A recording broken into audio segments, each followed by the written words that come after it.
Hey, how's it going out there, everybody? Hope everybody's having a great day. Thanks for joining me. This is CashisKingtrucking. If you're new here, think about subscribing and be sure to hit that like button if you make it to the end of the video. If you find some value in this video, there is a thanks button down there, like beside the like and dislike. As you're hitting the thumbs up, if you find value here, if it helps you out, be sure to click that thanks video. You can leave a little donation behind if if you find it that useful.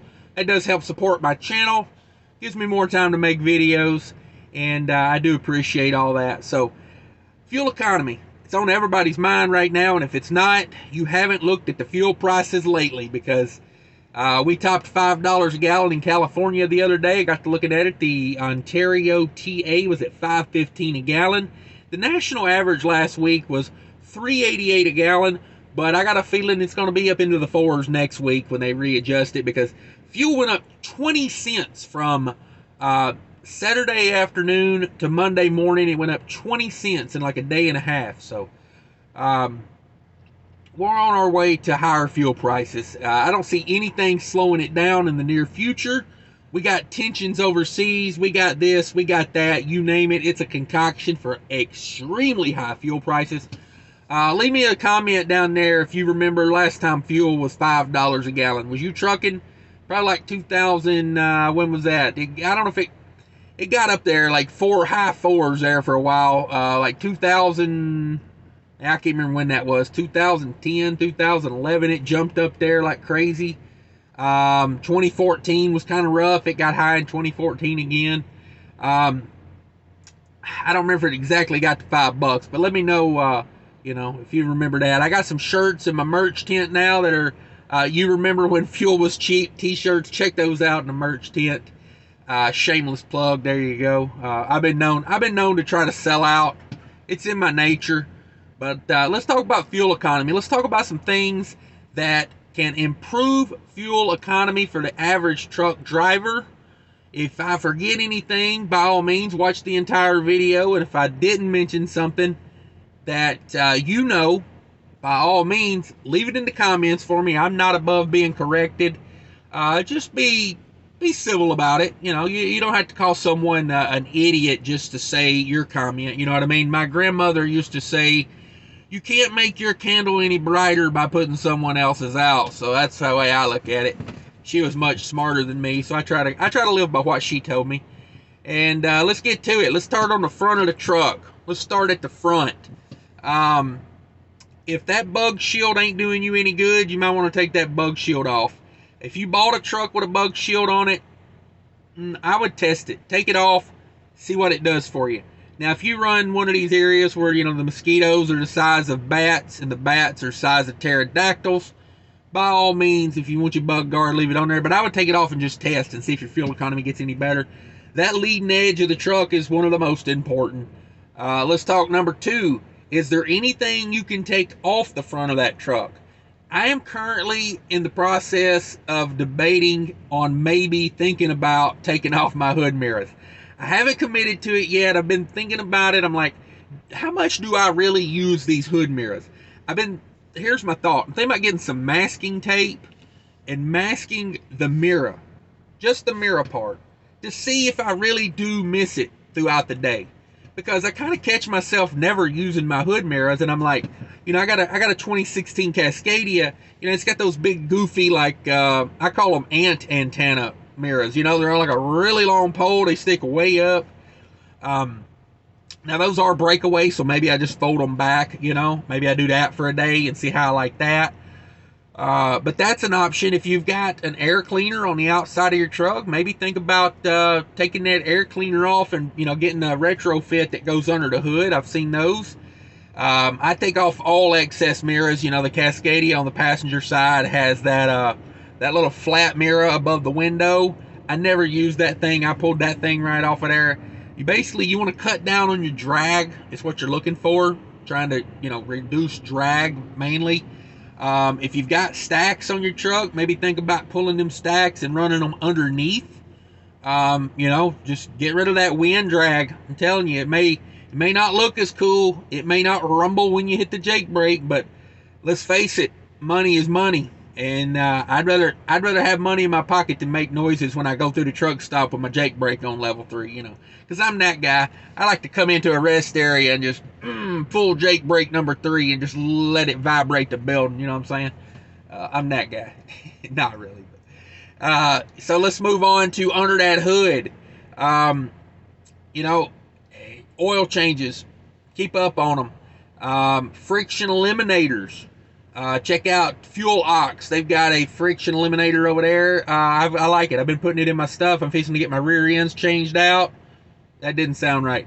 I'm fixing to get my differentials oil changed out on the rears, and I'm definitely going to put some friction eliminator in there because it seems like things run a little better with that stuff in there. It really does. Seems like it makes a difference. Let's talk air filters. Get that air filter on the schedule. What I do is I have like a Google Sheets on my phone. It's like an Excel spreadsheet, and I just put in there anytime I buy something new for this truck, I put the date, I put what I bought, what it pertains to, the interval at which it needs to be changed, the mileage, the cost, the brand, all that. So I keep a nice little spreadsheet. You know, it takes 2 minutes to update it when you buy something. But the reason I do that is because of the, you know, the intervals is the big thing for me. You know, like I change my air filter out. Typically, I change it out every quarter or every 50,000 miles, whichever one comes sooner. That's typically the way I like to do it. You know, maybe get a reusable air filter. I've been thinking about that too, like a fleet air filter. You know, you typically get a little bit better airflow with those, you know, with the oil-filled filter versus a paper filter.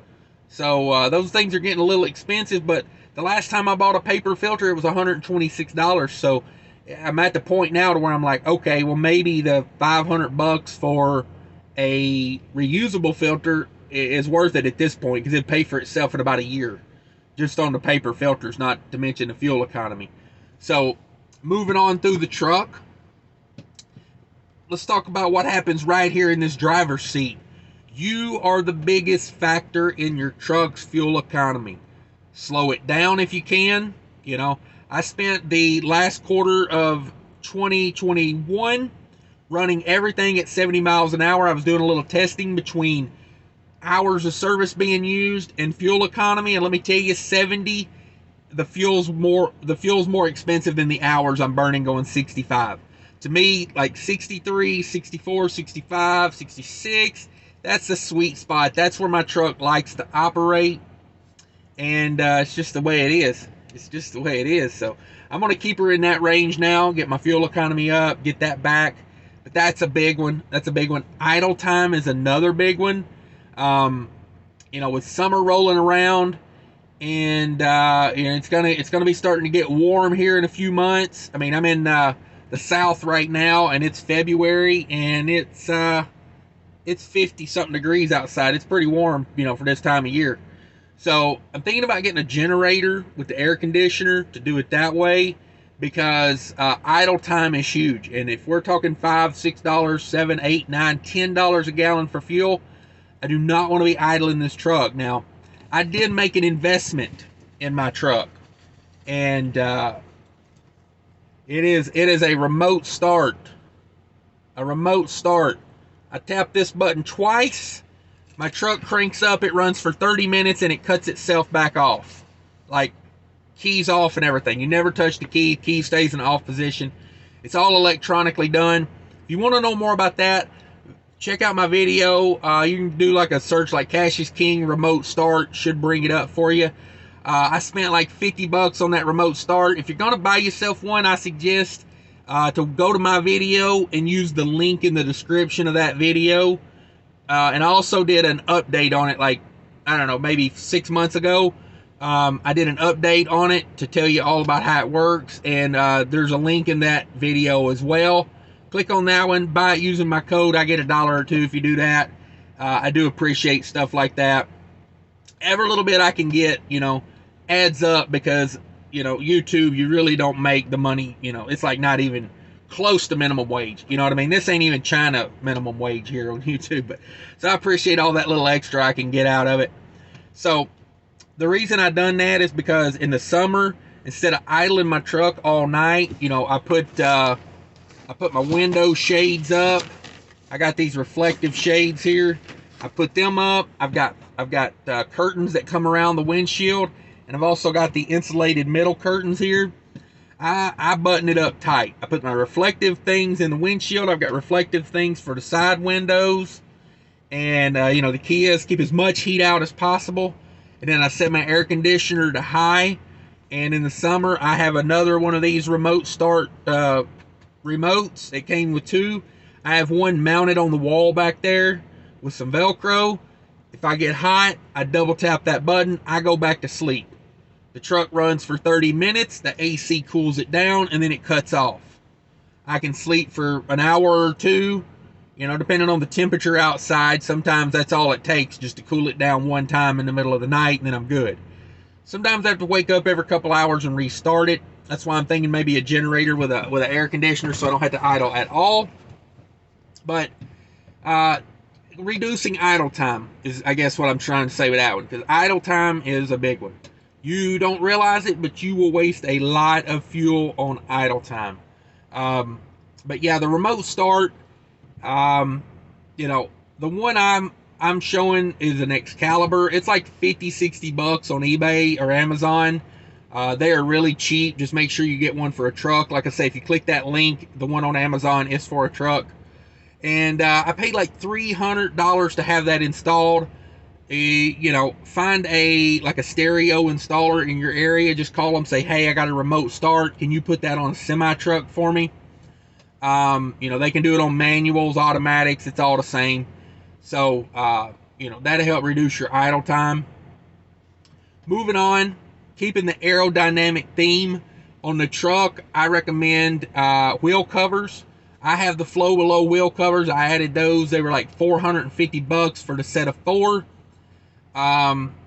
Just make sure you get the ones that are made for your truck. They're super easy. They're super durable, and they go on and off literally one hand. I can take them on and put them, you know, take them off and put them on with one hand. Takes 2 seconds. The install of the mounting hardware, it comes all pre-Loctited, ready to go on. You just put it up there, bolt it together. I'm going to say the install on the 4 wheel covers I put on was less than an hour. There's nothing to it. You can order those off of eBay from Flow Below directly. They have an eBay store. So I recommend that. I have noticed a difference in that. You know, you can especially tell, like, you know, when it's raining out, you can see, like, when you're driving, I mean, that the rain and the spray just go straight back. Like, it doesn't get all turbulent. It just straight back. You can really see a difference. I think I would like to add that wishbone system, the whole Flow Below. I just have the wheel covers right now, but I think I'm going to add the rest later. Which brings us to the back of the truck. How about some mesh mud flaps? I put mesh mud flaps on my truck. I made a video about it, and everybody says, oh, I would rather die than have mesh mud flaps. And I'm just like, damn, you guys are like set in your ways. You know what I mean? Like, I don't care what it makes the truck look like. If it saves me money, I want it. This truck is a tool to me, and I could give 2 craps. It needs to look professional. That's what it needs to look like to me. I don't want chrome, that adds weight. I don't want lights, that adds problems. I just want to make my money and go home. Like, that's what I'm here for.